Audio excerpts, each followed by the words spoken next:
morning, everyone, and good evening, New York. Thank you all for being here today for Samsung Journalism Conference. My name is Sang-hee Park. I'm a professor from Ewha Women's University, and I teach journalism and communications. I am very pleased and honored to moderate today's conference. We are now living in not normal times. How not normal? We can just tell by the way that we arranged this conference so that we don't come in contact with each other. Thank goodness I don't have to wear a mask, but everyone else in this room are wearing masks. Because of the coronavirus pandemic, we are living in the time of unprecedented uncertainty.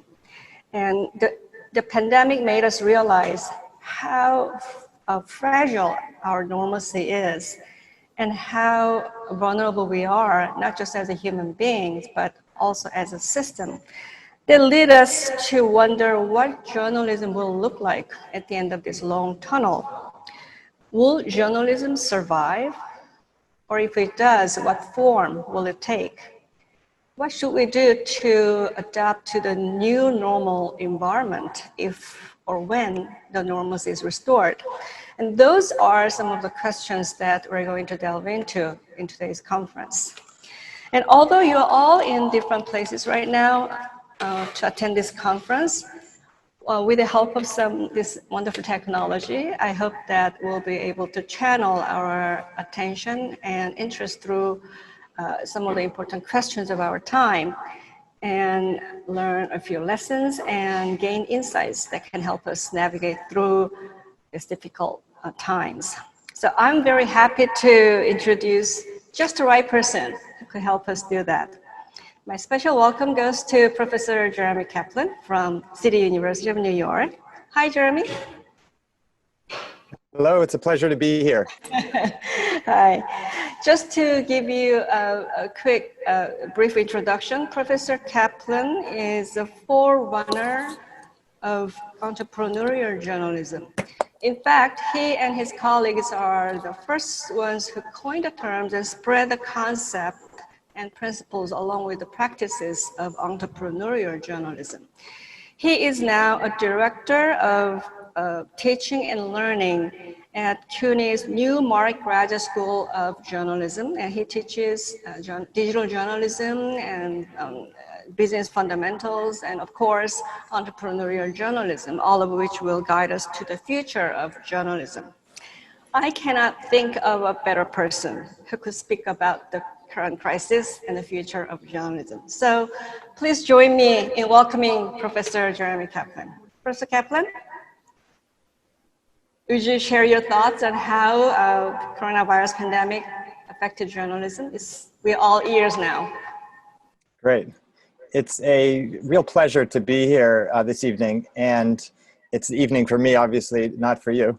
And I'm going to share some thoughts on the COVID landscape for news. So how has this situation that we're facing with the pandemic really changed the way that the news world works, and in many different ways.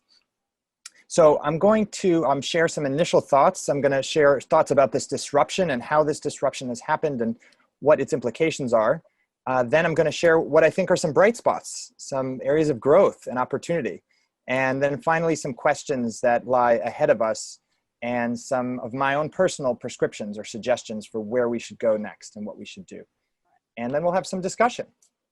And along the way, I want to invite you to participate. I'm going to share with you some poll questions that give you a chance to share your own thoughts and your own input on this discussion as we progress. It was just a few months ago, it seems like, that we were in an entirely different world. I remember being with you, Professor Park, and being in Seoul for the first time in my life. And it was just 8 months ago, and now it seems like an entirely different world that we're living in. And it's a world that seems to have been turned on its face and turned upside down in many ways. I'm here in New York City, outside of New York City now. I was with my family in New York City where we live, and now our lives have gone from an open life to a masked life, from a life of being with other people and participating in the world of journalism and education to being in a real period of isolation. And that's true for Americans and people all over the world. The three main parts of my life have all been massively disrupted, as I'm sure many of you have experienced as well. My family life, the journalism world, and my life as a teacher and instructor.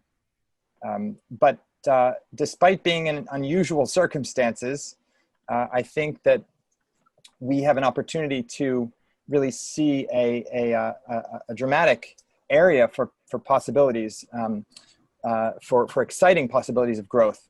But before we get to that, I want to go into the areas of disruption where this has really caused dramatic turmoil in the world of journalism, and how that really has happened just very, very, very rapidly.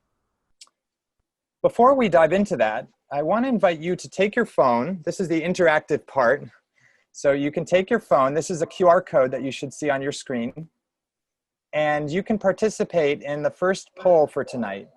All right. And the poll, which you can now hopefully see on your screen, you can access at this code, slido.com. And the code number, when you get to slido.com, is 20537. Or you can just put your phone, the QR code up at the screen. 20537, right? And if you point your phone at the screen, you should see that come up on your phone. And the first question is just in one word, how would you describe the state of journalism right now? If you had to put it into one word, what word would you choose? And just take 15 seconds and maybe think about that as we begin.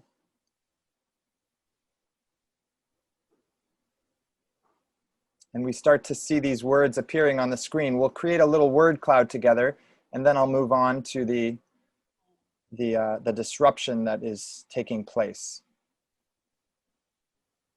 Are you all following? Okay. Yep, here they go. Here's some words come on.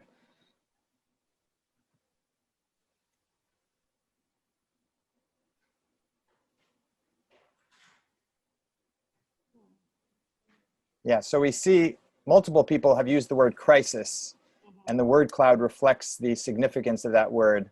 Challenge is another big one. Chaotic. Others have said opportunity. So we're building a picture of this that really shows the range of different kinds of things that are happening all at the same time. We see significant challenges, we see a time of crisis, but we also see a time of opportunity. Now I'm going to move onward, and we'll come back to some of the following polls as we progress. You can continue. Actually, let me just point out one thing, which is that you can see in Slido, you can see there's a Q&A area, and you can submit questions at any point during this evening's session or during the morning session. And those questions are ones we can answer. Those can be anonymous questions. You don't have to attach your name to it. And there's also a tab you should see on your phone on the Slido tab where you can offer your own suggestion. So one idea you have or one suggestion that you have. So that's a way for you to have your input on and share your idea. And we'll come back to those during our discussion a little bit later. So for now, I'm going to return to my presentation about the disruption that we're seeing. And I'm going to first, again, start with the disruption, then move to the areas of growth and opportunity. The pandemic has had dramatic effects. We all know that. I won't go over all of those details. It's really changed the way that we experience news as consumers. It's changed journalism from an editorial perspective in terms of what we cover, in terms of the trust that we experience or don't experience from our readers, in terms of the business side, and in terms of the technology side, in terms of how people are accessing news. And to a great extent, the coronavirus is causing great damage to local news in particular. And the reason that's happening is probably pretty clear to many of you. It really has to do primarily, first and foremost, with advertising. Advertising has been the lifeblood of journalism for quite a long time. But in the current era, we're really seeing a move to diversity of revenue streams, but not in time to save many of these local publications and local news organizations, which really depend on advertising for their lifeblood. And to give you a sense of the scale of this, these are just some stats. And this is a piece of data that basically illustrates that during the pandemic, ad buyers, and this is true all over the world, this is a particular stat from the pandemic period, ad buyers, people who are buying ads in journalism organizations, digital and print, have rapidly moved to lower their ad spending, right? So they're spending significantly less. And actually the revenue as a result of that has dropped dramatically and quickly. So we already had a lot of revenue pressure on journalism organizations prior to the pandemic, of course. And I spoke about some of that in December. But now we've had a rapid decline following that period. And this has caused really significant turmoil for many news organizations in the United States and Australia, throughout Europe, throughout Asia, and throughout the world. And this loss in money has dramatic implications. Where is the money going? Well, obviously the big tech players are still doing quite well. The social media platforms, including Facebook, Amazon is doing quite well. Google is doing quite well during this period, despite everything. And they now have a really strong, solid 2/3 share of digital ad revenue. And that's been true for a while, and it's remained true during this period. And they're actually in a better position to weather this storm, because the news organizations have to deal with the remnants, right? That 2/3 for the tech companies leaves just 1/3 for all the news organizations to chop up and divide among themselves. One result of this has been massive consolidation, and that's been accelerated during this pandemic period. So we see investment companies, in particular hedge funds in the United States, are basically taking control of many of the biggest news organizations. So now there are basically two large hedge funds that control about 50% of newspaper circulation in the United States now. And that is a real area of concern, because in the past, those have been family-owned companies. Some companies are doing quite well, despite the difficulty, the New York Times being an example.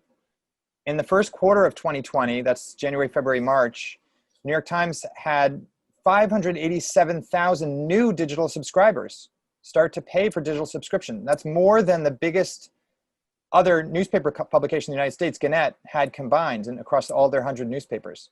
So some of the winners are doing very well, like the New York Times, and many of the other newspapers are struggling. Just a quick note about the New York Times. The publisher recently announced he was stepping down and said that he would be surprised if the paper was still in print in 20 years. Now, that doesn't mean it's going away. It just means they're moving more towards a digital future, which they're able to do with the technology stack that they have and the expertise that they have and the growing global audience. But for many parts of the United States, and increasingly this is true elsewhere in the world, in Australia, for example, hundreds of newspapers have been closed during the pandemic as a result of a major financial decision made by News Corp. So this is true in the US, it's true in Australia, it's true in parts of Europe. News deserts are an increasing problem. So news desert basically is an area that lacks any newspaper. In many of those cases, they don't have a digital presence as well, and they may not have local television news. So they really do not have good news coverage in many of these places. And this is just an example of what that looks like in the United States, where the problem is growing. The news desert problem is growing. A lot of communities, nearly 2,000 communities in the United States had a newspaper in 2004, and now in 2020, they don't anymore. And thousands of newspapers have closed. This is not a brand new thing, but it's accelerating now during the pandemic, with more than 100 having closed just since the pandemic alone. We still have a lot of newspapers that are around, but not enough for many of the smaller communities around the United States. And again, this is true not just in the US, it's true in other countries around the world. In the US, we've seen about 11,000 journalism jobs lost just this year. And they're not just at small places. You know, I've been talking about local publications and local news, but actually these are 6 quite large news organizations, global news organizations, and they've all had massive layoffs as well. So this is a global challenge, not just a challenge for local publications. In Australia, as I mentioned, many local newspapers have been closing, and radio, TV revenue is also struggling to some extent, largely because the buyers, the ad buyers, companies are retrenching and not spending as much on ads. And we lose local news when that happens. The stories that take place in these local communities, the coverage of local governments starts disappearing. People don't know what the local government is doing in addressing coronavirus, for example, in some of these places because they don't have local news coverage. The employment losses have been going on for a while, but this is accelerating that problem. And the growth in new digital jobs is not quite sufficient to account for the problem. Another issue is the changing news habits. So people are increasingly, as will be familiar to many of you, are increasingly using social media. So the idea that we have increasing reliance on intermediaries continues to grow. People used to rely on their newspaper day after day in the morning, and that just is no longer the habit that people have. Now, I thought it was interesting, if you look at Korean news habits versus habits in the US, you see there's actually still quite a bit more demand in Korea for news, South Korea for news related to coronavirus than in the US. Here you have, in Korea, you have South Korea, 91% of people at least once a day or several times a day are following coronavirus news. In the US, that number is only 61%. So various countries differ. This is, by the way, from a Edelman Trust in Media global survey of countries around the world just recently in 2020.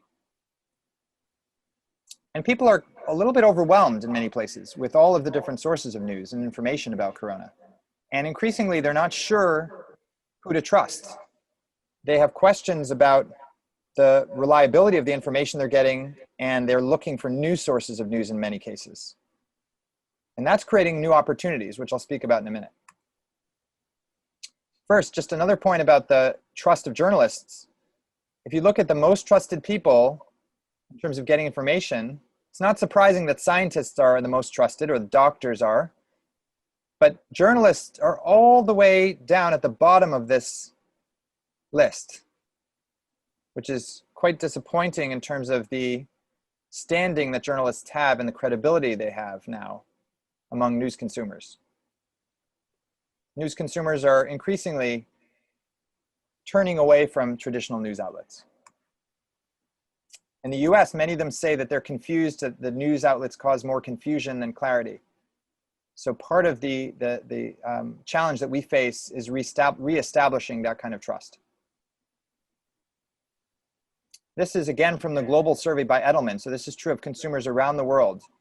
They worry that there's a lot of fake news, false information being spread about the virus in particular. They find it difficult to find reliable information, and they want to hear more from trusted experts, scientists and doctors, and less from politicians. And that's a challenge and an opportunity for journalists going forward.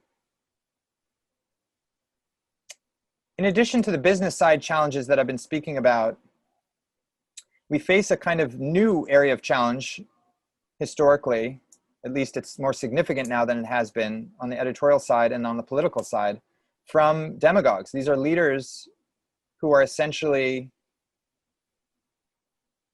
convincing people increasingly across societies to distrust journalists, to communicate directly with politicians. We obviously have our own leader here in the United States who has spoken of journalists as enemies of the people and has sown distrust among about 40% of the population that tends to support his views. Those people on the right side of the political spectrum increasingly are distrustful of news and journalists. And the growth in distrust is largely in the US from the right, on the right. And that's true of some other countries as well, including Brazil and Venezuela, for example. And the problem is not necessarily going to go away if we have a change in the upcoming election, because those people still hold those negative views, and he will remain a source of inspiration for those people, regardless of whether he continues to hold office after the election in November. And again, this is not just a US problem, this is a problem in Brazil, it's a problem in Russia, it's a problem in the UK, in India, many other places where leaders are inspiring people to distrust the news, to turn away from reliable news sources. And a final point, which on this point of disruption, is that there's increasingly a falling of barriers to entry, and that makes it difficult for existing news organizations, but it opens up the door for anyone with a camera to create a new kind of news outlet, or anyone who wants to start a newsletter or a podcast. And that's really a great, exciting area of opportunity and growth, though it presents challenges for existing news organizations. So these are some of the areas of disruption that I've been talking about: the pandemic impacts of consolidation, declining revenue, declining trust, physical and digital attacks on journalists. Many journalists around the world have faced a variety of different kinds of trolling and other kinds of attacks. And finally, the declining barriers to entry, which make it a more competitive arena for journalism organizations. And that all leads to a massive disruption. And Professor Park was sharing with me that the word for crisis, I guess, also bears the relationship to the word for opportunity. Though you Korean speakers can correct me if I'm misinterpreting this, but my understanding is that this essentially points to a larger point I want to make, which is out of the seeds of destruction grow seeds for opportunities and growth. And that's what I want to move on to next. So I'm an optimist. I run an entrepreneurial journalism program. I work with journalists around the world to create new kinds of journalism ventures. And I have been thrilled to see that even in the face of this pandemic, even in the face of the disruption that I've just been speaking about, we have massive numbers of journalists creating their own new ventures. And this, in a sense, is something that I like to call the rise of the independents. It's the passion economy, as sometimes we call it. It's people who want to do something because they care about something. They want to communicate directly with their audience. They want to do the journalism that they can do so well, and they want to create new kinds of paths to sustainability. So I'm going to give you some specific examples just to illustrate what I mean by this. This is a brand new outlet in the United States, just launched a few weeks ago, called The 19th. And it is for women, by women. And they've been tremendously successful in generating significant readership from women, but also from men and people in the United States as well as elsewhere who care about women's issues in particular.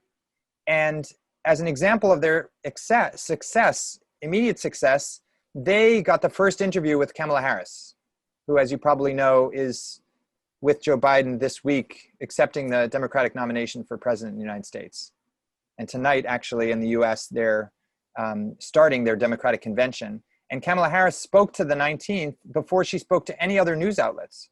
So that's just an example of one news outlet that's doing this very well. Here's another one, The Markup, covering technology. And not just covering tech reviews, but also covering the algorithms that are used by the major social platforms, covering the stories behind technology. And they received a $20 million grant and have done quite well at creating a new kind of technology journalism. The Lookout is a local news outlet in California, and it's one of nearly 300 new kinds of local news outlets that have arisen in recent years. There are almost 300 members of the local online news publishers network. These are news outlets that are seeking to replace or at least serve the local news function that was lost when many of those newspapers closed. And the great thing about many of these outlets is that they're taking on a much different approach to covering news and to making it sustainable, with new revenue streams and new ways of developing trust and building a connection with their local communities. Another area of growth during this pandemic has been podcasts. Nearly 100,000 podcasts were launched in June alone, moving the total in the iTunes database, which is the largest database of podcasts in the world, to have 1.2 million podcasts globally. So this is a tremendous area of growth. And many of these podcasts are focusing on contemporary news like the coronavirus, but many cover many other kinds of subjects. This is one that launched during the pandemic that my wife and I have listened to. It's called Lovesick. And it's a kind of interesting show about the experience of that people have had during the pandemic. So podcasts are growing, and the monetization has grown for podcasts significantly. The monetization has been growing rapidly for newsletters as well. So these are all kind of disruptive new formats for news and distribution of news. 100,000 people are paying for newsletters on the Substack platform, for example, which is the fastest growing newsletter platform in the world. Any journalist can create a free Substack newsletter, and Substack only takes a 10% cut when people subscribe to that newsletter. That's their business model. Another big newsletter has been on climate change. And just to give you a sense of the scale of this, what this business can look like, this is Emily Atkins. She's making $175,000 on this. So it's not a multi-billion-dollar business by any means, but it's enough for one journalist to survive. And this is increasingly a model for small-scale journalism around the country and increasingly in other countries as well. This is another example. This is about sexism in sports, and this one is a bit smaller. But even for this journalist, she has 1,000 subscribers. It's not a huge number. But as Kevin Kelly said, you need 1,000 true fans to make yourself sustainable. And she has 1,000 true fans that pay $72 on average. That's enough for her to have a basic salary, and she doesn't need to have her job at a journalism organization anymore. One of our favorite family launches has been The Week for Kids. This is just launched about a month ago here in the United States, and it's a magazine aimed at children who are an underserved audience for news. And as part of this, there's a whole new digital infrastructure that's growing up out of this pandemic. Substack, the newsletter platform I mentioned, has raised $15 million from Andreessen Horowitz, some of the biggest investors in the world. And many other new platforms are arising to help independent journalists and very small niche journalism organizations create new business models. So I see that as a silver lining in what's happening. I'm not saying that it makes up for all of the disruption, but I do think there's some room for optimism. And I think that the remote reporting that many journalists have done has actually been quite good and quite effective. So that's been another area of silver lining. Revenue opportunities, new revenue opportunities come from loyalty. When you have 1,000 true fans, when journalists can find an audience for the kinds of topics that are really important to them, they can build loyalty. And when they have 1,000 true fans, even if those fans are just paying $5 or $6 a month, that still yields enough for a sustainable salary for one journalist. And that's not going to replace all of the journalism we've lost, but I think there are some other areas of growth and opportunity that I'll speak about in a minute that will help along the way as well. I want to just pause for a moment and invite you to the next poll. And this one just asks about your own news consumption. During COVID, have you been consuming more news, the same amount of news, or less news? You can see the QR code. If you haven't joined yet, you can just point your phone at that QR code, or you can type in that link, Slido, slido.com, on your phone's browser or on your laptop browser, and add the code 20537. So it looks like the respondents are, in general, everyone so far has responded that they are consuming more news than they had before. And that's actually been true around the world. And that's been a source of opportunity for many new journalists. How hopeful do you feel? I've talked about the opportunities and the growth, but I've also talked about the disruption. How do you feel at the moment when you think about the issues? What's your take? Do you feel that you expect many of these organizations to survive and grow, or do you feel that these challenges are going to be very difficult and they may in fact die in many cases? Let's see what the room's feel is. And I encouraged everyone to jump in here and share your own thoughts. We're evenly divided in this room, it looks like. It's 50-50 at the moment. So there is really great cause for concern, but there's also some cause for hope and growth. Let's just do one more before I jump into the next area where I'm going to talk about the key questions and some of my own suggestions, and then we'll open up for discussion. But before we do that, what's one area of technology that you think will have a big long-term impact on journalism? I'm not talking a lot about technology tonight, or today, I should say, but I'd love to hear your thoughts on any areas of technology that you think will have a big impact on journalism, because that's a big area that's going to impact both independent journalists as well as news organizations. A couple people mentioned VR. AI is a huge area of growth and opportunity. SNS, public media. Yep, absolutely. So these are all areas of growth and change and opportunity. And AI applied to custom news feeds, so customization and personalization of news. So we have a lot of personalization from the social platforms and from the tech platforms and from the tech companies, and news organizations haven't quite capitalized on that sufficiently yet, but they could increasingly do so in the coming years. AI and robot journalism absolutely will be important, and live streaming platforms are increasingly important around the world. That's been a big area of growth as well during this pandemic period. I want to see if there's any Q&A. I'm going to just show this now. So this is, again, the Q&A area. If you have a question you want to share, we're going to come back to a question and answer period toward the end. But along the way, if you want to include your question, you can click over to that Q&A tab and offer a anonymous question if you'd like in that area. Okay, I'm going to move back to the slides, and this is the last section of this. It's really my prescriptions and what I think are some key things that we need to do. So let me switch over here. So my prescriptions for what we need to do next. I think the ecosystem has to do a few different things.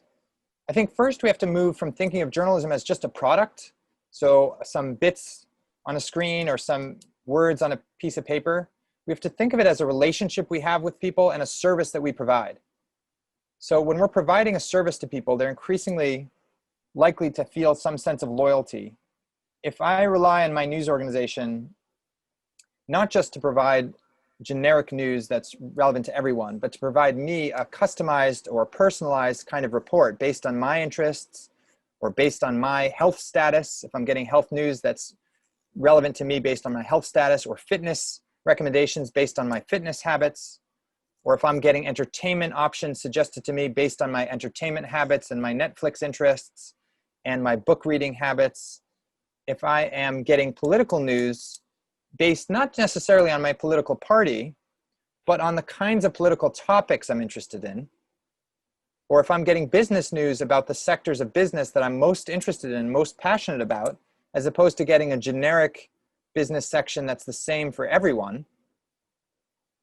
If we start to think about journalism as a thing that can be customized and personalized and provided to people as a service rather than just as a product, we will have an opportunity to create new relationships with people.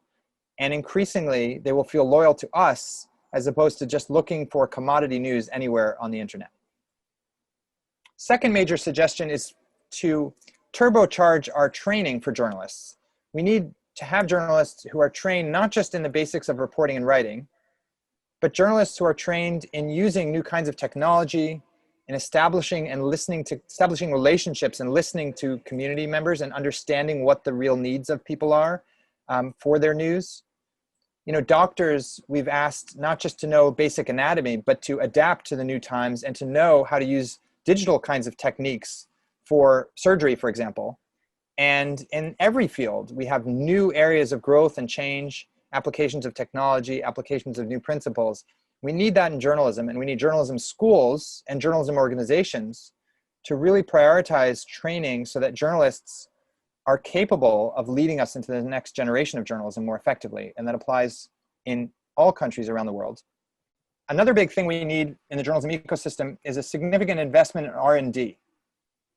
So the world's great companies, whether it's Apple, Samsung, Microsoft, Motorola, other great companies around the world, they invest significant percentages of their revenue in R&D. because they look to the future and they lead the future in terms of creating new opportunities and building new opportunities and using technology in creative ways. In the journalism industry, by and large, I'm generalizing here because there are some exceptions, but in general, news organizations have lagged in terms of adopting and piloting new kinds of technology. So that's an area of important growth. We also need more collaboration across news organizations. We need to look to philanthropy to contribute more in cases where the market is not sufficient. So we need the platforms, for example, have already started providing some of these emergency grants to newsrooms throughout the world. Google has given to 4,000 different publishers around the world recently. Google and Facebook have both pledged $300 million. But we need philanthropy, not just from these big tech companies, from philanthropists around the world to contribute to the importance of journalism, which is hugely essential to a civic society. We need our leaders to take a big step forward in advocating for journalism. I don't expect our current US leader to do any of that, but as soon as he's out of office, hopefully in a few months, we may see a change in that regard. We need additional protections for journalists who are being threatened and attacked digitally, in some cases physically attacked in some countries. We need a policy that ensures that news can be trusted when it's delivered across platforms. And there are lots of questions that we will face. Will people get tired of subscriptions after they have to subscribe to all of these individual newsletters and podcasts and niche websites? Will the new political era actually lead to change is a big open question. Will events, will people be able to gather in person again? And when will that happen? That's been a source of community building and even revenue for many news organizations. Will 5G make a difference in news distribution? And with that, I will open up for our next set of discussion. I feel very optimistic, but I'm also very cognizant of the difficulty that we're in this moment. So I look forward to our discussion, Professor Park, and to hearing your questions and discussing some of these issues, and then to addressing any questions that any of you have who are here with us today. I'm eager to hear your thoughts and questions and comments as we progress. I'll say also, as I thank you for your participation tonight, that any of you should feel free to send me an email or follow me on Twitter, follow my newsletter if you're interested. If you want to reach out to me and discuss any of these issues further, I'd be happy to hear from you and to collaborate with you if you're interested in any of these issues or discussing any of these topics further. I'm very, very interested in learning from you and in collaborating with you and with helping us all figure these complicated issues out and difficult issues out together during this very difficult moment of the pandemic, which is also a moment, as I've been speaking about, is a moment of great potential and great opportunity. So I'd love to connect with any of you about these issues, whatever your interests in them may be. So with that, I will open up for a discussion with you, and let's talk about these issues some more, and move the discussion forward. Thank you, Professor Caplan, for your wonderful presentation. I really like the way you incorporated interactivity into your presentation. I'd like to thank our audience to be such an invaluable part of the presentation as well. I don't know, I would like to note how cutting edge your presentation actually was. I don't know if the audience has recognized, but he's using, I'm hearing all these echoes, excuse me. So, he is using this beta version of app that he appears at the corner of the screen. Presentation slides on the side. And that's something new, and he's trying it, and it worked fine. I'm so glad, because he was worried that it might not work. And also he's been using a lot of nice slides with this chopping dollars and all those moving pictures in his slides. So I thought that was pretty cool. And the big bold letters with these disturbing numbers in your slides clearly spoke loudly of the current situation of journalism. But come to think of it, journalists are faced with new challenges each year because of the ever-changing landscape of technology, media technology, and the platforms are created everywhere, and the users are different. So in a way, journalism was in the survivor game for a long time now. Right? And since the coronavirus became a global pandemic, it affected every part of the world. The major economy is now in deep recession. And take education, for instance. I don't get to see students anymore. So is there any reason to believe that journalism is hit harder by that pandemic compared to the other industries? That's my first question. Yeah. So thank you, Professor Park. I think you're right. You're very right to point out the fact that many industries have been hit very hard and actually harder in some ways. The sports is an example to me. Sporting industries rely heavily on fans, and fans cannot attend sporting events. Opera. I have a good friend who plays in the opera orchestra, Metropolitan Opera Orchestra in New York City, and she has been home unable to perform for months.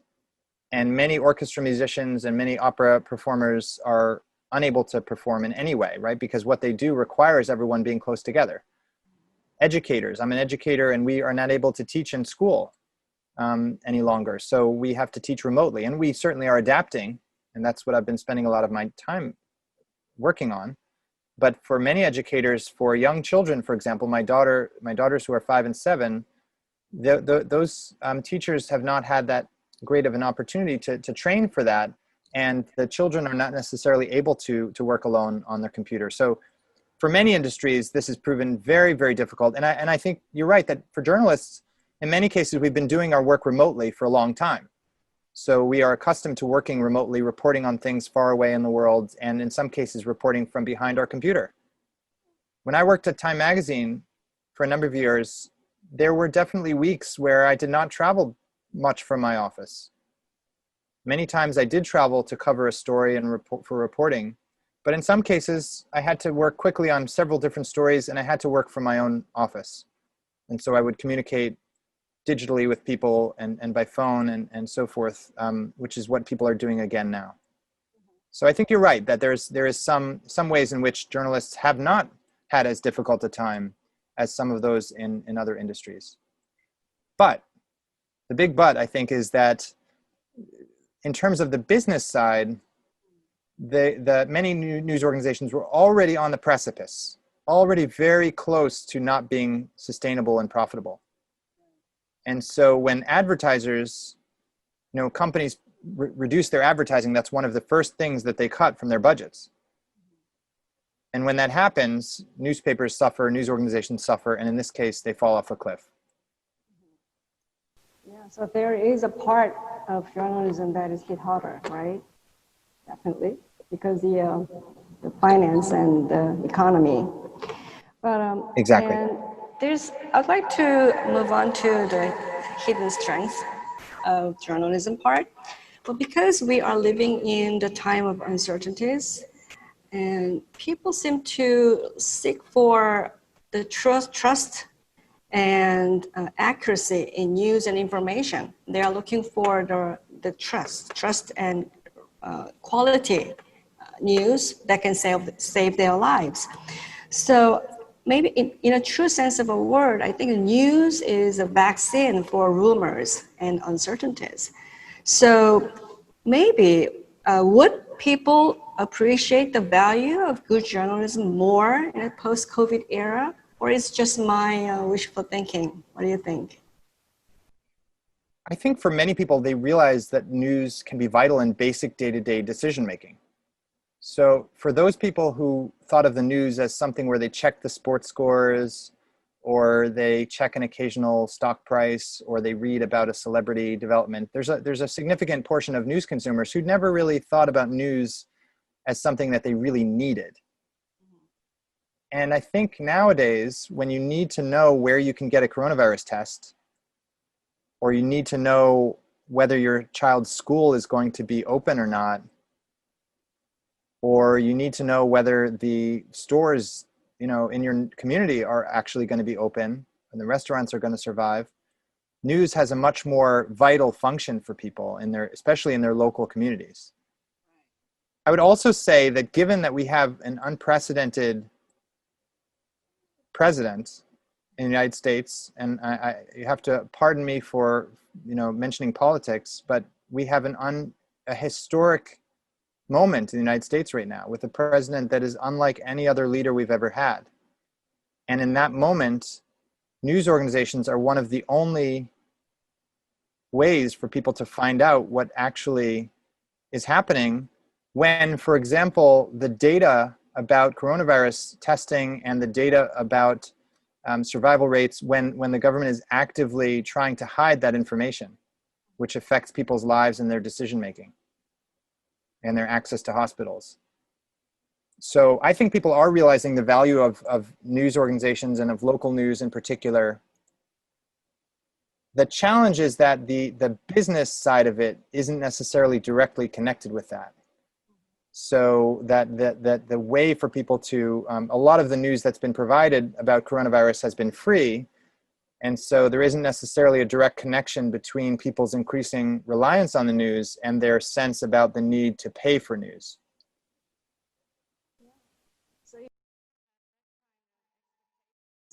Of a media, of transmitting trust and accuracy, then it is the media's turn to react to those audience with the right information and accuracy. Maybe by what you mentioned, the turbocharging the next generation of journalists, maybe that could be the answer for the question that I have.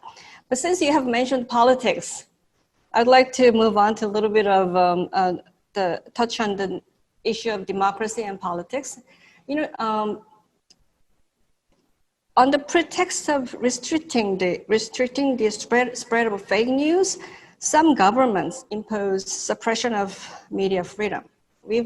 I have witnessed for the first half of this year, there are some governments doing that and practicing a nationwide surveillance for the sake of public health. And now, it has been an issue of whether we should go back to totalitarian surveillance or restore the citizen empowerment. So I think there is a role of journalism in that. So what should journalism do to save our democracy and press freedom in the future or post-COVID era, or hold the government accountable for that matter? I think the first thing we need to do is to shine a spotlight on those who are abusing their power and hiding information and misleading the public. So when we have public officials who are providing misleading statistics, news organizations need to loudly and clearly explain what the actual statistics look like so that people can make decisions that might affect their lives. We had reporting early on during the pandemic about its implications. And if that news wasn't there, the government in the United States and in other countries as well would have been able to make decisions that were politically expedient, but cost even more lives. It's my view that there's blood on the hands of government officials who have failed to act responsibly and who have acted in their own financial interests. And news organizations have the responsibility to shine a spotlight on those kinds of actions and to essentially put the power of decision-making into the hands of the people who can vote out those politicians who have abused their power and whose actions have led to, in many cases, severe repercussions, not just for the economy, but for the deaths of hundreds of thousands of people. So that's a very serious and substantial role for journalists. And now, in the United States and in other countries with elections coming up, the role of the press is significant in monitoring and making sure the elections are actually fair. There's a lot of great concern in the United States right now about the postal system. If we deliver votes by mail, and if the administration controls the mail system, And if the appointed official responsible for the mail system is a close ally of the president, we have a potential for a problem. So we need news organizations to keep a close eye on that. Right. But Walter Lippmann, about 100 years ago, he warned that the crisis in journalism can be translated into crisis in democracy. So I guess there are like a million reasons we have to save journalism in order to keep our democracy healthy and, you know. Yeah, there's a lot of research that connects the local news ecosystems and civic engagement. So for example, one study looked at areas where the newspapers had closed, and they looked at voter involvement and other measures of civic engagement. And they found there was a strong correlation that when newspapers closed and local areas no longer had quality news, that fewer people voted, fewer people participated in local town governance and local boards. And that really, in the long run, has a detrimental effect for democracies. Well, on a little lighter note, when you mentioned Mark Thompson, who mentioned in 20 years the New York Times paper version will disappear. Do you agree with what he said? I think that there will be a small outlet for a kind of a luxury paper product. My family and I, and I'm sure many people on this call today, still enjoy the feeling of paper. I still enjoy the process of reading, and those of us who have grown up with reading in paper will continue to enjoy that, I think, for many years. But I think we'll have to pay a higher price for that premium kind of luxury product. And I think it will be a smaller percentage of their overall product. I don't think it will be a daily product. I think it will be more likely a weekly product. But I do think there is a market for physical, tangible objects, even in a digital world. You know, we already have access to every bit of information, every movie, every song, every book. We have that already in our phones, and yet we still choose to read print magazines, print books, print newspapers. So I don't agree with him. I think that there will be a paper. I just think it'll be a much smaller audience for that. Okay. So somehow that will survive. And there are numerous prospects with regards to the future of journalism, and some are more pessimistic than others, and some are very pessimistic. But if there's one thing that I learned during this pandemic era is that what we do right now in current behavior actually dictates our future. Like what we do right now, whether we wear a mask, whether we wash our hands, or whether we keep social distance, relates to the curve, flattening the curve and slowing the speed of spread of the virus. So what we do today, or current behavior, actually can read into the future. And it's kind of a philosophical approach, but your future actually lies within your present. So I'd like to ask you, what should we be doing right now to or have a better future in the journalism? Right now, what should we be doing? Read more I would say, or I would say a few things. First, I think we need to think about supporting news organizations in the same way that we think about supporting other charitable organizations. So, many people around the world give money to environmental organizations because of the importance of climate change. But there are many climate journalists who are doing reporting that is going to have a significant impact on public awareness and political awareness about the climate. So journalists can actually have as much impact as an environmental organization. And yet, much of the philanthropy oriented around climate change does not go to journalism organizations that are covering climate change. So I think we need, and that's true of many other issues, right? In terms of poverty, in terms of issues of homelessness, in terms of violence, in terms of treatment of minorities, many other issues that we can think of that where there are nonprofit organizations and issue-oriented organizations working on those issues who receive significant amounts of money in terms of philanthropy, but journalism organizations covering those issues do not receive that level of philanthropy. And that's because we've had a sense that they have to be purely market-driven entities. But I think journalism increasingly is a public good. just like clean air and clean water, safe roads, we need quality information to preserve our society and our safety and our health and our educational system, our healthcare system. All of the things that we rely on require journalists to keep an eye on what's happening. And so I think we need to encourage more philanthropy towards journalism organizations that are doing good work. And particularly those that have proven that they can do quality work that has impact. Right, right. More support is needed. When we were having conversations before, I asked you whether journalism will survive in the future, and you said yes, but in different forms. Now, I'm going to make my last question. What form will it take? You know, if journalism survives in the future and the other side of the crisis.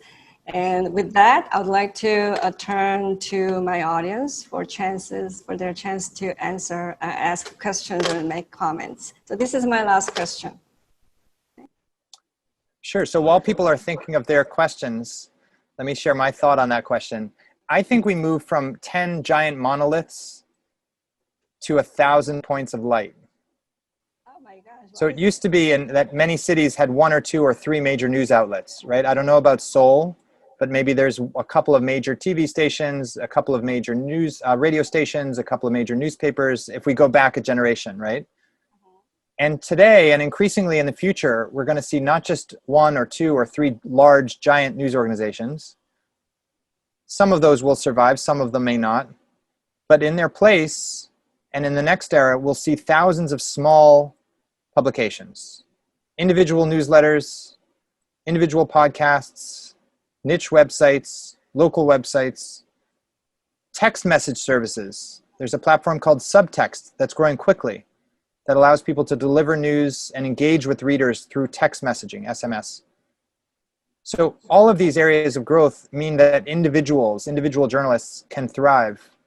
If you look at the music industry and the video industry, they've moved in a similar direction. People are growing their individual careers, their individual creativity through the passion economy.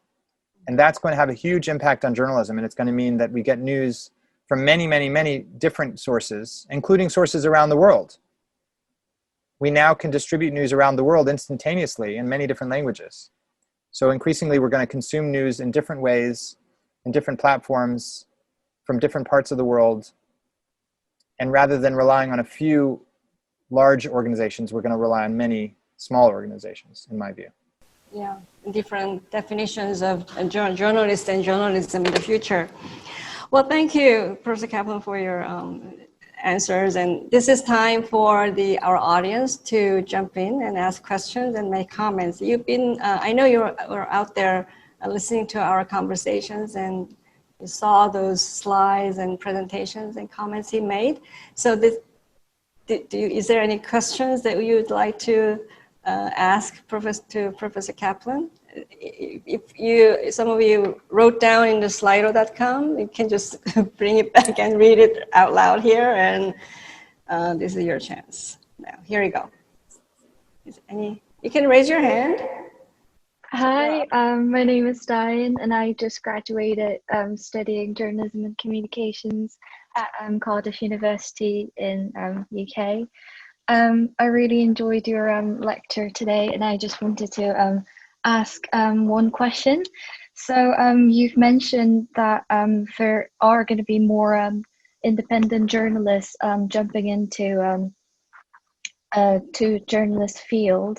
I just wanted to ask that as more and more independent journalists open their own channels, such as YouTube, and they're generating like the revenue through YouTube ads, which are very different from the advertisements, which are generating revenue for normal newspaper business, because for normal newspaper business, the advertisers choose what they want to advertise on the newspaper. But then on YouTube, the advertisements are just, I think, randomly selected for each videos. So the YouTubers don't have to how do you say, like, they don't have to really care for what they say on YouTube, I think. So my question is, as there are going to be more independent journalists on YouTube, do you think the role of media watchdog are going to be stronger on YouTube? As in, like, will that be better in, I don't know, delivering facts, or will that be worse to I don't know, twist the facts? He's questioning the role of the YouTubers as a journalist. So what is your view on that, Professor Caplan? Yeah, thank you. It's a very thoughtful question, and you make a couple of really great points. One is that, YouTube, number one, is the second biggest search engine in the world, right? When people want to find information, they go to YouTube and search, and when they want news, increasingly, they go to YouTube and find it. And in many cases, it's hard to know whether that news is reliable if it comes from a random person.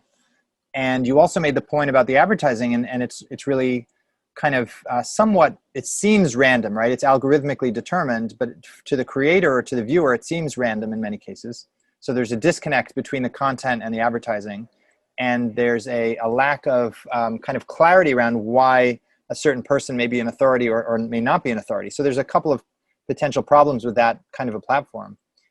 What I think is actually has a greater potential in some ways is the direction that many independent journalists are moving in, to have a direct relationship with their readers. So on Substack, Emily Atkin publishes her Substack to 2,500 paying subscribers and many others who don't pay. It's free, and they get a smaller number of issues. And they pay her directly. I mean, there is an intermediary in the sense that they pay the platform, because the platform, creates the possibility for the exchange of payment. But basically, they're paying her directly, and she has no advertising, and she has no other interest other than serving her readers with quality information. And that's essentially replaced her need. She used to work for a magazine. Now she doesn't need to. She works for her readers. And it's in a sense a little bit like a patronage system, where you work for the people who pay you, and your sole goal is not to please advertisers, it's to please the readers. I used to work for a magazine whose name I won't mention now, but at one point in my career there, I wasn't allowed to publish something because there was a concern that an advertiser might be offended. And most news organizations try to avoid that as much as possible. But the reality is that sometimes they feel a need to do that, or a financial pressure to do that. But if you are serving your readers, if your platform for your readers is Substack, or you create a podcast through Anchor, and you're making money directly from your listeners, or your newsletter readers, or your text message subscribers, or your local website members, they are paying you, and your only interest is in serving them. And if that's the case, you can provide quality news and reliable news and trustworthy news. Or if you don't, they won't pay for it, or they won't subscribe. And so that's really the only criteria in that case. And so that, I think, is really promising, because it takes the advertising out of the equation. I don't think that we as journalists should rely on advertising as our primary mechanism for news distribution. And I think when we move in the end, which we're already doing, more away from that, we will be better off for it. Okay. Readers first. Okay, so next. Is there anyone else that would you like to ask questions or comments? Yes, please. Would you say your name and ask questions? Hello, I'm Ji-yoon Kim, studying in journalism school in Korea, and thank you for your lecture, and it's an honor to be here. So I think this period is a chance to draw readers on print and digital as well, because this is a pandemic is just a period of people's interest about many things. And I thought that New York Times did it because digital revenue exceeds print for first time for New York Times. Even the ad revenue was decreased. And New York Times, they analyzed themselves that this result is because of the interest of readers about pandemic and protest against racism, and even with presidential campaign. But this is my question. Why New York Times is successful even in this pandemic period? Because is this just a problem of quality of journalism, or I'm wondering that is there any other factor for their successful event? Yeah, thank you, Jian. It's a very good and thoughtful question as well. I think there's a couple of issues here. One is an economic issue. So if we look at technology, there used to be a lot, in many cases, depending on the technology sphere, there used to be a lot of competition in different areas. And now we see the growth of gigantic, very large, successful tech companies. That's an example in one sector, right? And part of what happens is there's an economy of scale issue, right? So the New York Times, for example, has enough of a budget, enough scale to hire dozens and dozens of developers to develop new apps and new sub-websites and new newsletters. They have a huge team of business side people who they can attract from the top of other industries. Local news organizations don't have the people, they don't have the size and scale to invest in technology, to adapt to the changes that they've seen. So it's partly a problem of scale. There's also an issue that, many local, the changing patterns in terms of how readers behave. Readers increasingly are looking to social platforms, for example, and it's much easier for big organizations like the New York Times to be successful on those large platforms like YouTube, and it's much harder for individual small outlets. They just don't have the number of people, they don't have the resources to do that. The New York Times has also been very successful because of strategic decisions that it's made. So for example, they now have 6 different shows on the various different streaming platforms like Netflix, Amazon Prime, and Hulu. They made very clever decisions in addition to bet heavily on podcasting.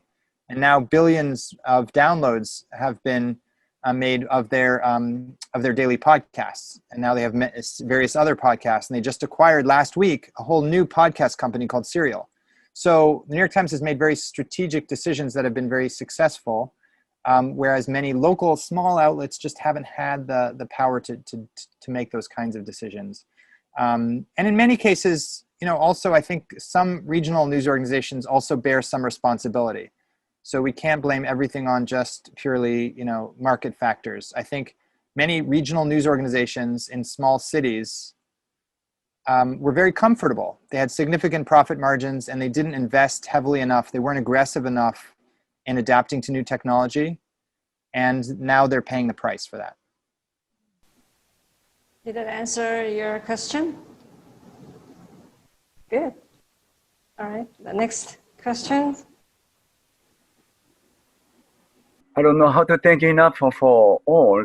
You mentioned the four in the challenges categories. You mentioned the 4 pillars. One of the which was the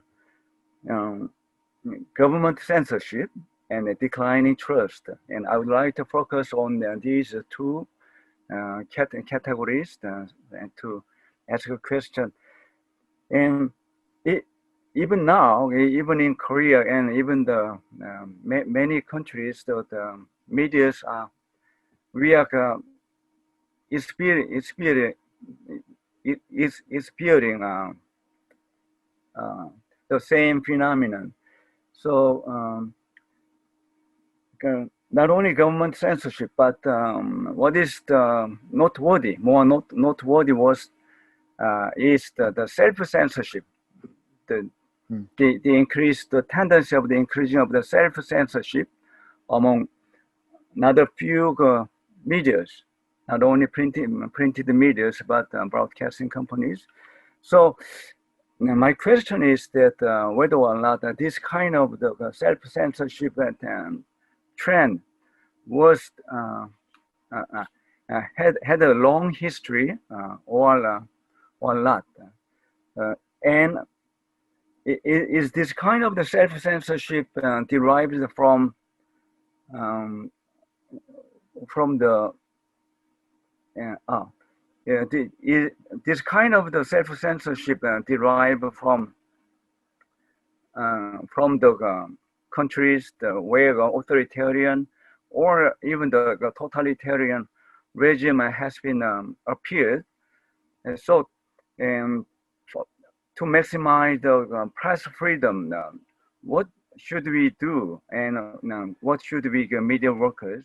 By the way, editor Hong Do-kwa from Yonhap News Agency, he mentioned the issue of self-censorship that is being embedded in many countries. And although we are not under like exactly the authoritarian government, the journalists are inclined to self-censor themselves in order to meet some kind of needs out there, whatever, to meet the social expectations. So I think he raised a question of self-censorship and how should we deal with that in post-COVID era, I think, right? Yes, so, yes, thank you. Yeah. So if I have a few thoughts. First of all, broad, and this kind of serious question, but it has to do with you know, journalists themselves. How should they preserve their freedom? You know, so that type of, you can give good suggestions on that. Yes, so I think it's a very thoughtful question, actually. And Do-kwa, it's a pleasure to see you again. I still remember your poetry. He happens to be a poet. Many of you may know or not know, but he has beautiful poetry and taught me a little bit about China when we saw each other in Seoul. So I thank you for that. And thank you for your thoughtful question and comments. I agree with you. Self-censorship is a huge issue for journalists. And actually what I want to mention is that a lot of this self-censorship is not even necessarily politically driven, and at least in many countries. Obviously in some parts of the world it is, but in some parts of the world it's commercially driven. And I want to give 3 examples of that: in politics, in sports, and in technology. And we could talk about many other spheres, but I'm just going to mention those 3 examples. In the sphere of politics, and I'm just going to stick to a US example because that's the one I know I'm most familiar with. In the US, throughout the US history, journalists have essentially withheld from the public a lot of information they had about our leaders because it was considered impolite or because it was considered not quite gentlemanly. For example, whether it was affairs that our presidents have had. Historically, many of our presidents have had various affairs and various kind of side activities, let's call them. And the journalists basically agreed not to report on that. And that was a form of historical self-censorship that was quite common until very recently. In the realm of technology, many journalists who consider themselves technology journalists would report only reporting about reviewing new gadgets or about the latest website or the latest app, and not delve into the algorithms that are increasingly determining a lot of what happens in our world online. And that's where, you know, a startup like Markup has really exposed the limitations of technology journalism up to this point. And some of that is because some journalists were reliant on the tech organizations and they were afraid to report actively about them. And in the realm of sports, there's something called access journalism. If journalists report about negative things about a sports team or a sports organization, they may lose access. And so many journalists in the realm of sports journalism, in the realm of technology journalism, in the realm of political journalism, have essentially censored themselves in order to preserve their access to powerful people or to avoid offending advertisers, which were paying the bills for their publication. So that's, again, back to the point we were talking about earlier. That's another reason why advertising is a problematic revenue stream, and why increasingly we need to rely on providing news and information directly to the readers who we serve. And we should serve readers first and foremost with quality information and accurate information. If we do that, we will have relationships with those readers and they will pay us for that relationship and for that service. And increasingly that self-censorship will be less of a problem because we won't be as reliant on those with power. We will be more reliant on our readers who we serve. It was a very serious question, and there's thoughtful answers. Thank you very much. Any other questions or comments? I'd love to pose one question to everyone on here, which is just to share one thing that you are optimistic about or excited about or looking forward to in the world of journalism, or something that's given you cause for optimism or hope, or something that you've been pleased to see, a positive development that you've seen either in your local media, in international media, in journalism that you've encountered, or in some kind of other pattern or trend that you've noticed that you think is of interest.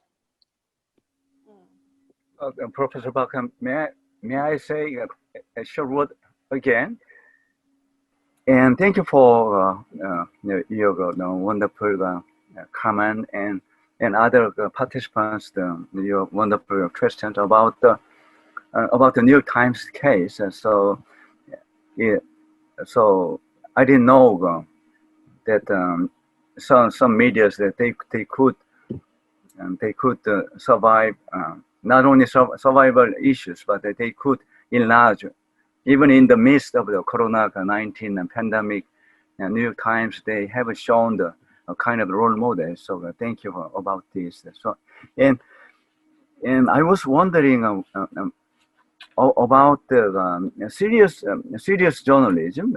When Mr. Evans, as you say, he said, my job or our job to get money is to pay for the serious journalism. Is it serious journalism that means the kind of the quality journalism or the journalism of the integrity?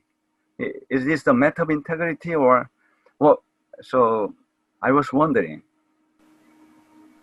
Well, now that is a question to the Professor Caplan, but Professor Caplan before asked the questions to the audience to think of any the examples of optimisms in the cases of optimisms in journalism. And while you think about those cases, the audience, Professor Caplan, could you quickly answer what Hong Dok asked just now? That Sure. About the serious journalism, the boundaries of the serious journalism that he was asking, I think.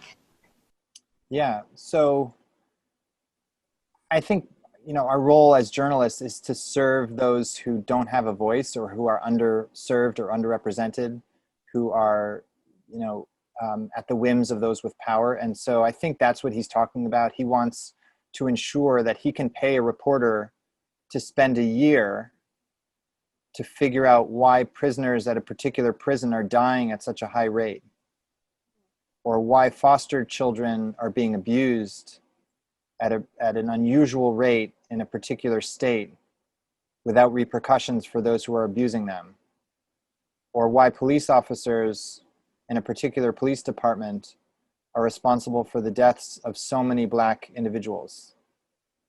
And those stories are not necessarily going to be profitable individual stories. And the reporter is going to have to spend a lot of time and money doing that reporting, and the salary has to be paid for that reporter. And so that's what he's referring to when he talks about the importance of earning money, getting money from whatever source it is, in this case, a philanthropic source, and doing journalism of impact. I would say that's really what it's about. It's about impact. Journalism that has the potential to impact in a positive way people's lives, in a positive and tangible way. Yeah. Well, I think you explained it very well, the meaning of what serious journalism is. I mean, journalists can report anything or about anybody they want to, but they gotta ask beforehand why, and why does this matter to the society, and what is it gonna do to our society, the impact of journalism. That's what the serious journalism is accounted for. So now, I think Professor Caplan is very interested in hearing from the signs of optimism in journalism worldwide, from Korea, for instance. So is there anything that you could just give in and jump in and tell him that why you see the future of journalism is okay because of this and this and this and that? So could anyone given, oh yeah, so I see the hand right up. Could you? I think citizen journalism is very, I don't know, it's like gaining more interest from many more people. Looking at Black Lives Matter movement, everything really started from a small tweet by a citizen who witnessed the situation, and that became the how do you say, the starting point for the larger discussion worldwide. So, and looking at Korea's case as well, it's been raining unusually, like it's been raining so much in Korea for past 56 days, I think. And then during those times, people have been sharing videos of how the situation is in their local area, and then the big news companies using those as a main source of news. I think citizen journalism is looking bright, I think, as in the journalism future. Engaged in. Yeah, more engaged, yeah. Yeah, that is good sign for journalism, I think. Thank you. I love that example. Thank you so much. Yeah, I think, you know, it's a great, I love the way you told that story, and I think it's a good example of what I call multi-way storytelling, right? It's not one way. It's not the journalism organization just proclaiming what news is and throwing it over a tower and somebody receives it. It's the story being generated by people in the community with other people in the community, and then it reverberates through the news organization. It comes back to people, they adjust it, they respond to it, they engage with it, they comment on it, they share it. And it's a story that's co-created by people, as you said, citizens, and the news organization doesn't necessarily have to be the creator of that. It can be the entity that helps that reverberate, that helps it resonate, that helps it spread, that helps explain it or share it or build on it or interpret it or translate it or bring it to other people or bring it to an audio form or a video form. So I think that news organizations can have a role alongside citizen journalists, alongside individual readers and community members. And I think that's a really important role for the news organizations to have as well, is to empower the voices of people who really have interesting stories to tell, have interesting personal experiences to tell, have expertise to share. You know, going back to that slide I showed earlier, people trust people with expertise and experience, whether it's scientists regarding a scientific issue, doctors regarding a health issue, or mothers or parents regarding a parenting issue, for example. So I think that that's a nice illustration of a way that journalism organizations can embrace a new kind of journalism. So thank you for that comment. Storytellers, and they'd like to tell stories about themselves and what's around them. So any other signs of optimism? My name is Soo-Hyun Song, and I'm currently working in a media business type of thing. But this is more of a question. I was just wondering your thoughts on TV journalism and how you think TV journalism will survive in this media diverse situation that you said. And I wanted to know how, like, your opinion on how to improve the quality of TV journalism. So this is just a question. Journalism in specific, will it survive? That's the question. What do you think? Professor? I think people love watching moving pictures. People always love watching video. I think the old need to watch it on a box that's in your living room or in your kitchen is no longer as relevant in an era when you can watch moving pictures from all over the world in your pocket You have access to all of the world's great cinema and TV shows and all of the YouTube videos you could ever want. I think it's a much more competitive landscape going forward, especially with all the smart TV applications where on any box, any screen, you can access anything. The idea of kind of terrestrial TV, it used to be a monopoly, essentially, right? That was the only way you could access moving pictures. And obviously that's no longer the case, and it will be even less the case going forward.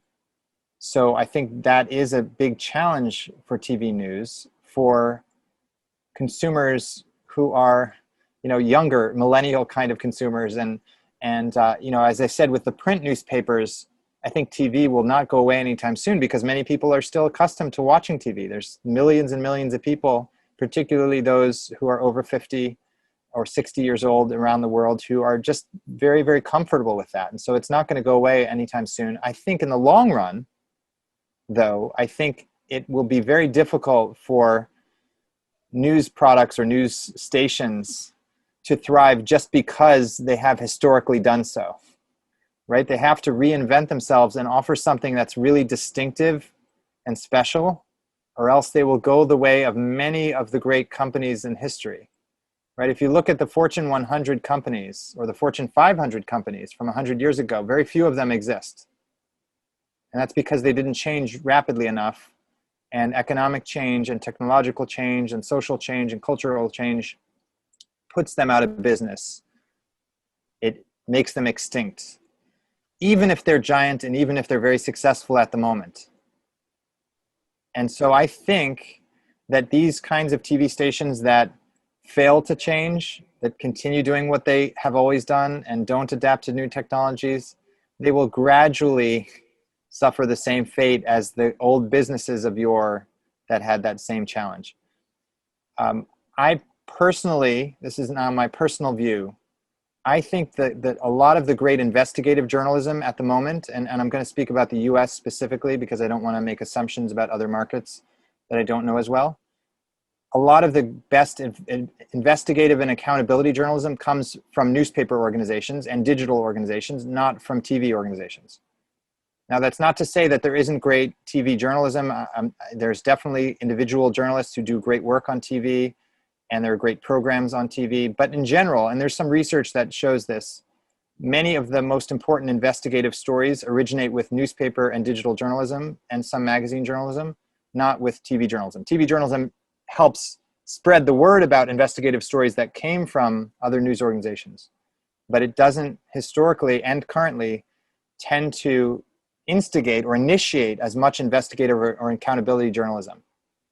And part of that in the current moment is because of the tendency to move towards sound bites and very short, fast stories that don't have as much depth as stories in longer forms can have. So part of it is a format challenge.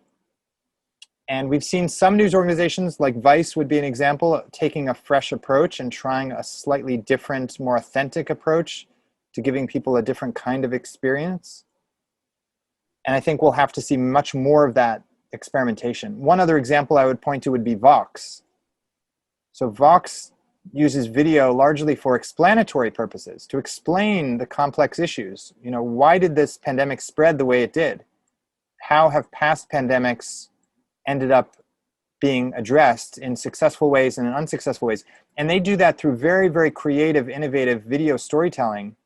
And actually, they even have a show now on Netflix because it was so successful as digital journalism that Netflix actually now bought that as a show to distribute worldwide because they were doing such a new kind of quality video journalism that's explanatory journalism.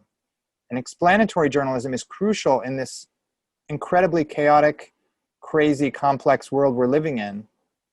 We need explanatory journalism to help us understand these things that are happening and these complex forces that are affecting our lives. So I think that is a sign of opportunity in the video realm. But for traditional old-fashioned TV organizations, I think they face a lot of challenges. Okay. Well, thank you, Professor Caplan, for your thoughtful answers and comments. And Thank you, everybody, for participating. In normal session, in a question and answer session, I take the questions and then the speaker answers the question. But we just exchanged questions and answers, and that was truly interactive, and that was pretty good. Well, during the conference, we've touched on many aspects or issues concerning the coronavirus, how coronavirus pandemic affected journalism, and we've touched on the area of disruption and also the area of possibilities.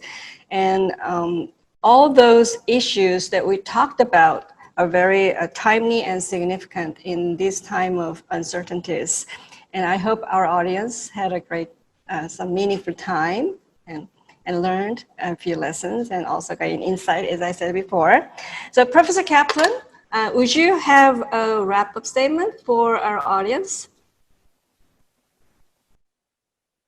Well, first I want to thank you, Professor Park. You always have a great range of questions, and it's always a pleasure talking with you and learning from you and hearing your perspective. I also want to thank the Samsung Press Foundation. It's very generous of you to host this, to organize this, to bring people together to talk about important issues about journalism. And it's really a tribute to your organization that you make this kind of event happen. And I very much appreciate the opportunity, and I'm honored to be a part of this discussion. And I thank you for making it happen. And I want to thank also everyone who's participated. I really appreciate the thoughtful questions, the input, the insights, the examples that you've shared, and the discussion that you've helped inspire today with your comments and with your thoughts, and the work that you are all doing in our own respects. We're each trying to put our own impact in a positive way into the world of journalism and media and related areas. So I thank you for participating and for sharing your time today and engaging so actively in this session. It's really been a pleasure for me. I would say my final thought is really one of optimism. Throughout the history of journalism and media, there have been all kinds of challenges that we've faced, from censorship and physical danger. I've had colleagues working in places in the world where they faced great physical danger, and some of them returned and some of them haven't. We've seen all sorts of challenges from prior eras, business challenges, and the fact remains that people need information, they seek quality information, they care about information, and they consume information, regardless of the era, regardless of the technology specifics, and regardless of the platform specifics.